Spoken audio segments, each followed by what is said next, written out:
ಕುಮಾರಸ್ವಾಮಿಗಳು ಯಾವಾಗಲೂ ಏನದ ಬಡತನದಲ್ಲಿ ಬಂದಂಥವರು.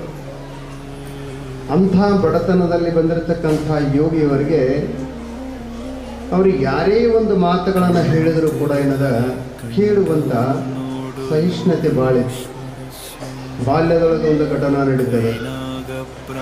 ಹಾಗೆ ಮುಂದೆ ಬದುಕಿನೊಳಗೆ ಏನದ ಹಲವಾರು ಘಟನೆಗಳು ಯಾರ ಮಾತನ್ನು ಕೂಡ ತಿರಸ್ಕಾರ ಮಾಡಿಲ್ಲ. ಆದರೆ ಸಮಾಜವನ್ನು ಇವತ್ತು ನಾವು ಕುಮಾರಸ್ವಾಮಿ ಇಷ್ಟು ನೆನೆಸ್ತೀವಿ ಅಂತಂದರೆ ಅದಕ್ಕೆ ಮಲ್ಲನಾರರು ಬಾರಿಡದ ಕಾರಣರಾಗ್ತಾರೆ.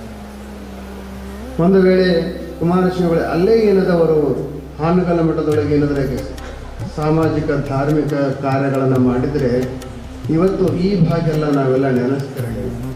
ಆದರೆ ಮಲ್ಲನಾರರು ಏನು ಮಾಡಿದ್ರು, ಇಡೀ ಸಮಾಜಕ್ಕೆ ಏನದ ಕುಮಾರಸ್ವಾಮಿಗಳ ವ್ಯಕ್ತಿತ್ವವನ್ನು ಅವರಲ್ಲಿರ್ತಕ್ಕಂಥ ಪ್ರತಿಭೆಯನ್ನು ಹೊರತಂದಂಥವರು ಬಾಗಲಕೋಟೆ ಮಲ್ಲನಾರರು. ಅಂಥವರು ಹೇಳಿದರು, ಸಮಾಜವನ್ನು ಕಟ್ಟಬೇಕು, ನಿಮ್ಮಂಥವರು ಸಮಾಜದ ಏಳಿಗೆಗೆ ಸಮಾಜದ ಉಳಿವಿಗಾಗಿ ನೀವೆಲ್ಲ ಏನದ ಮುಂದೆ ಆಗಬೇಕು ಅಂತಂದ್ರೆ ಕುಮಾರಸ್ವಾಮಿ ಒಂದೇ ಮಾತು ಹೇಳಿದರು, ನಿನ್ನಂಥ ಭಕ್ತ ಬರೋದೇನೆ ನನ್ನ ದಾರಿ ಕಾಯ್ತಾ ಇದ್ದಪ್ಪ, ನೀನು ಬಂದಿಯಲ್ಲಿ ಇವತ್ತೇ ನಾನು ನಿಮಗೆ ಮಠ ಬಿಟ್ಟು ಹಾಗೆ ಈ ಮಠಕ್ಕೆ ಬರಲ್ಲ ಅಂತ ಹೇಳಿದರು.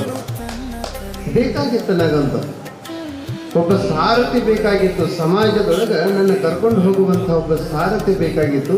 ಇವತ್ತು ಬಂದಿದೆಯಲ್ಲ, ಮುಗಿತು ನಡಿ, ಇವತ್ತು ನಿನ್ನ ಜೊತೆಗೆ ಏನು ಬರ್ತೀನಿ, ನಾನು ಎಂದೂ ಬರಲ್ಲ ಅಂದರು. ಎಂದು ಹಾನಗಲ್ಲ ಮಠಕ್ಕೆ ಹೋಗಲಿಲ್ಲ. ಕೊನೆಗೆ ಸಮಾಜದ ಕೂಡ ಶಿವಮಂದಿರದೊಳಗೆ ಆಗ್ತಾರೆ. ಅಂಥ ಯತಿವರರಿಗೆ ಏನದ ಇವರು ಏನದ ಚಿನ್ಮಯ ದೀಕ್ಷೆ ಕೊಟ್ಟಿರ್ತಕ್ಕಂಥ ಗುರುವರ್ಯರು. ಹಾಗಾಗಿ ಮಹಾನ್ ಶಕ್ತಿವಂತವಾಗಿರ್ತಕ್ಕಂಥ ಗುರುವರ್ಯರ ಪುರಾಣವನ್ನು ಈ ವರ್ಷ ನಾವು ಆಯ್ಕೆ ಮಾಡಿಕೊಂಡಿದ್ವಿ. ಯಾಕೆ ಅಂತಂದರೆ ನಿಮ್ಮ ಕರ್ತೃ ಮಹಾಂತ ಮಹಾಶಿವ ಯೋಗಿಗಳವರು 3 ವರ್ಷ 6 ತಿಂಗಳ ಬಸವ ಪುರಾಣ ಮಹಾಮಂತ್ರಲ್ಲ ಅಷ್ಟೇ ಭಕ್ತಿ ಭಾವ ಶ್ರದ್ಧೆಯನ್ನು ಬಿದರಿ ಕುಮಾರ ಮಹಾಶಿವಗಳು ಕೂಡ ಏನಂದ್ರೆ ಬಸವಣ್ಣನ ಬಗ್ಗೆ ಇಟ್ಟುಕೊಂಡಂಥವರು. ಬಸವ ಪುರಾಣವನ್ನು ಅವರು ನಡೆಸ್ತಾರೆ. ಬಸವ ಪುರಾಣ ಸೌದತ್ತಿನಲ್ಲಿ ನಡೆಯತಕ್ಕಂಥ ಬಸವ ಪುರಾಣದಲ್ಲಿ ಒಂದು ಘಟನೆ ನಡೀತದೆ. ಆ ಘಟನೆಯನ್ನು ನಮ್ಮ